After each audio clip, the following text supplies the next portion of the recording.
Halo semuanya, kenalin, saya Lutfia Dwi Febriana. Jadi di sini saya akan membahas mengenai pembaruan terhadap teori Marxisme.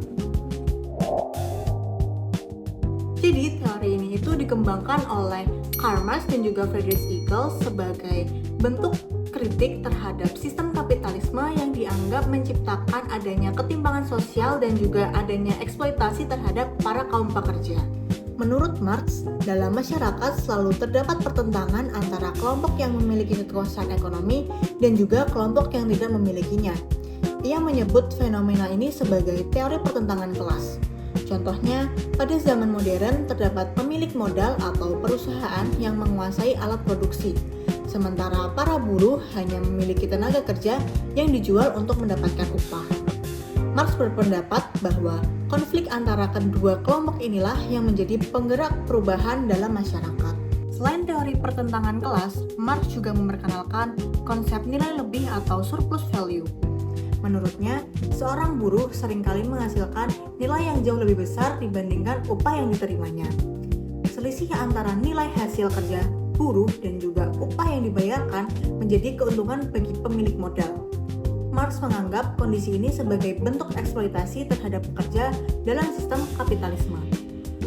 Marx juga menjelaskan bahwa perkembangan masyarakat berlangsung melalui beberapa tahap, yaitu komunisme primitif, perbudakan, feodalisme, kapitalisme, sosialisme, dan akhirnya komunisme.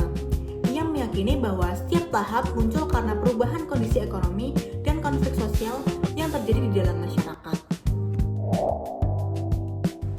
Dalam fase sosialisme, produktivitas masyarakat masih berkembang dan pembagian hasil kerja dilakukan berdasarkan kontribusi masing-masing individu.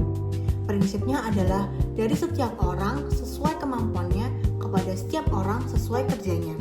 Sedangkan dalam fase komunisme, produktivitas sudah sangat tinggi sehingga kebutuhan seluruh masyarakat dapat terpenuhi.